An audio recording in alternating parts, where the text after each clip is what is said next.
Hello दोस्तों, नमस्कार। आपके अपने YouTube channel RKM take info पर आप सभी साथियों का तहे दिल से हार्दिक स्वागत है। साथियों, राजस्थान कर्मचारी चयन बोर्ड ने सूचना सहायक भर्ती परीक्षा के पदों के वर्गीकरण का नोटिफिकेशन पुनः जारी कर दिया है। इस नोटिफिकेशन जारी होने के बाद सूचना सहायक भर्ती की किस कैटेगरी में पोस्टें घटी है और किसकी बढ़ी है, और रिजल्ट का कितना इंतजार करना पड़ेगा, रिजल्ट कब तक आएगा और इसकी कट ऑफ में इस पद वर्गीकरण के बाद क्या फर्क पड़ेगा, इन सब के बारे में दोस्तों इस वीडियो में बात करने वाले हैं। साथियों, राजस्थान कर्मचारी चयन बोर्ड द्वारा सूचना सहायक भर्ती परीक्षा 2023 में पहले 2730 पदों के लिए भर्ती निकाली गई थी। फिर 685 पदों की बढ़ोतरी करने के बाद इसको 3415 पद कर दिए गए थे। इसमें दोस्तों गैर अनुसूचित क्षेत्र यानी नॉन टीएसपी के 2415 और अनुसूचित क्षेत्र के 315 यानी कुल 2730 पद थे। इसके बाद दोस्तों सूचना प्रौद्योगिकी व संचार विभाग द्वारा नवीन पद 685 पदों को बढ़ोतरी करने के बाद कुल 3415 पदों के लिए भर्ती हो गई थी। इसमें गैर अनुसूचित क्षेत्र यानी नॉन टीएसपी के 3062 पद और अनुसूचित क्षेत्र यानी टीएसपी के 353 पदों के लिए अब ये भर्ती हो रही है, जिसकी संशोधित अभ्यर्थना 14/6/2024 को विज्ञप्ति जारी की गई थी राजस्थान कर्मचारी चयन बोर्ड द्वारा। विज्ञप्ति जारी करने के बाद कैटेगरी वाइज वर्गीकरण को लेकर अभ्यर्थियों में भारी रोष व्याप्त था और उनका आरोप था कि इसमें रोस्टर प्रणाली को अपनाया नहीं गया है, जिससे कुछ कैटेगरियों के पद बिल्कुल भी नहीं बढ़ाए गए थे, जिसमें दोस्तों एमबीसी कैटेगरी और टीएसपी के एससी कैटेगरी थी जिसमें पद नहीं बढ़े थे।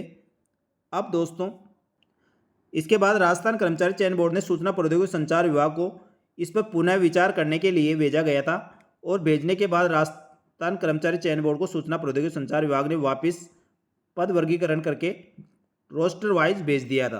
अब वर्गीकरण के बाद कौन सी कैटेगरी में कितनी पोस्टें कमी हुई है और किसकी बढ़ी है, इससे किसको फ़ायदा और किसको नुकसान, और इसके बाद क्या कट ऑफ में कोई फ़र्क पड़ेगा, इस सब के बारे में दोस्तों इस वीडियो में बात करेंगे, इसलिए अंत तक हमारे साथ बने रहे।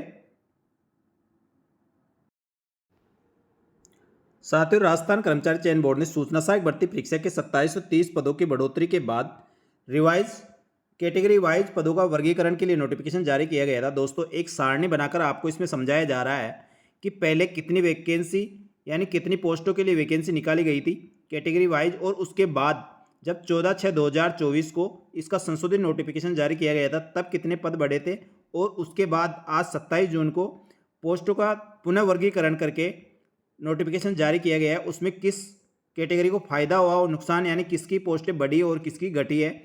इसमें दोस्तों 3 कॉलम बनाए, जिसमें पहला जो शुरू में वैकेंसी निकाली गई थी उसके पद है, उसके बाद 14 जून को जो नोटिफिकेशन जारी किया था रिवाइज नोटिफिकेशन, उसमें कितनी पोस्टें बढ़ी थी उसका, और जो अब नोटिफिकेशन यानी 27 जून को जो नोटिफिकेशन जारी हुआ उसमें किस कैटेगरी को फ़ायदा हुआ है या नुकसान यानी किसकी पोस्टें बढ़ी है और किसकी कम हुई है, उसका विवरण दिया गया है, जिसको आप अच्छी तरह से एनालिसिस करके देख सकते हैं। दोस्तों इसमें जैसे आपको उदाहरण के तौर पर बताता हूँ, जनरल कैटेगरी के पहले 798 पुरुष अभ्यर्थियों की वैकेंसी निकाली गई थी। फिर 14 जून को इसमें पदों की बढ़ोतरी करते हुए 1018 पद कर दिए थे। अब साथियों इसके अंदर मेल के 1006 पद रह गए, यानी इसमें 12 पोस्टों की कमी की गई है। पुरुष अभ्यर्थी जो जनरल के थे उसमें 12 पोस्टों की कमी हुई है, और महिला अभ्यर्थी को इसी प्रकार पहले 229 पदों के लिए भर्ती निकाली गई थी, और पद बढ़ाने के बाद 290 पर यह भर्ती होने वाली थी। इसके बाद दोस्तों अब ये भर्ती 287 पदों के लिए हो रही है, यानी 3 पोस्टें महिला अभ्यर्थियों की कम की गई है।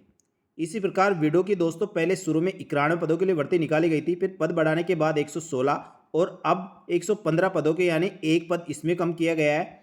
और डिवोर्स के पहले 22 पद थे, फिर 29 पदों के लिए पद बढ़ाने के बाद भर्ती हो रही थी, अब 28 पदों यानी 1 पद इसमें किया गया है। इस प्रकार दोस्तों कुल 1140 पदों के लिए जनरल कैटेगरी के लिए भर्ती निकाली गई थी।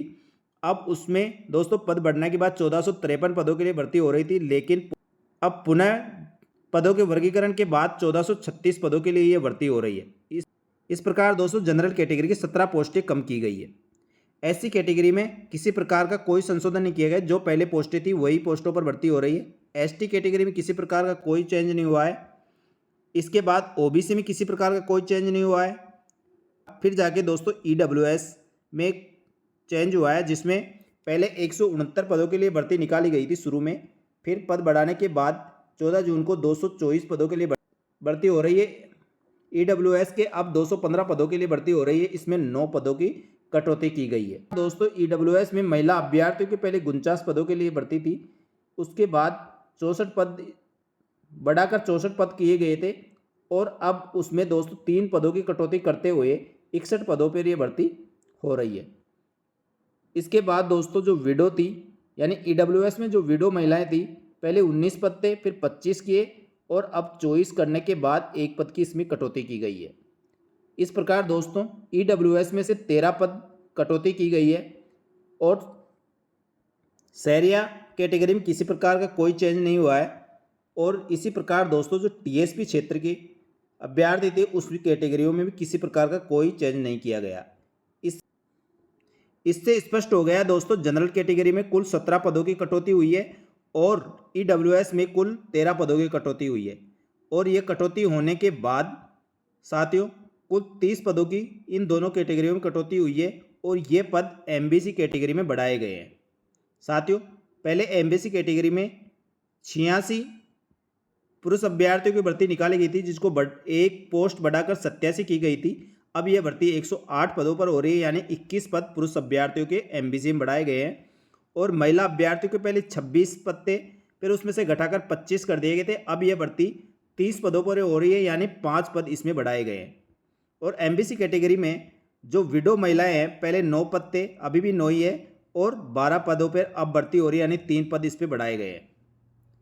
और इसके बाद दोस्तों जो डिवोर्स कैटेगरी की एमबीसी की महिलाएं हैं, उनके पहले 2 पद थे और 14 जून को बढ़ाने के बाद भी 2 ही थे। अब इसमें 1 पद और बढ़ोतरी करते हुए 3 पदों के लिए भर्ती हो रही है। इस प्रकार दोस्तों पहले एमबीसी के 123 पद थे और 14 जून को बढ़ाने के बाद 123, यानी कोई पद नहीं बढ़ाया गया था। अब 153 पद ऊपर ये भर्ती होने वाली। इस प्रकार दोस्तों जो 30 पद जनरल कैटेगरी और ईडब्ल्यूएस कैटेगरी से घटाए गए हैं वह एमबीसी में बढ़ा दिए गए हैं। अब एमबीसी के लिए 30 पदों की बढ़ोतरी की गई है। इस प्रकार दोस्तों इसमें पदों का वर्गीकरण किया गया है।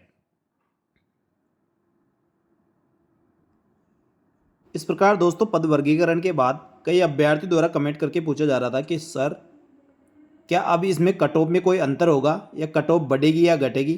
तो दोस्तों मैं आपको बताना चाहूँगा इन पद वर्गीकरण के बाद कट ऑफ पर ज़्यादा फर्क नहीं पड़ने वाला है, क्योंकि दोस्तों इसमें कुछ पदों का ऊपर नीचे किया गया है, ज़्यादा फर्क नहीं है, तो कट ऑफ में कोई ज़्यादा अंतर नहीं होने वाला है। तो दोस्तों अब सूचना सहायक भर्ती परीक्षा का रिजल्ट इंतज़ार आप सभी को है कि सूचना सहायक भर्ती परीक्षा का रिजल्ट कब तक जारी होगा।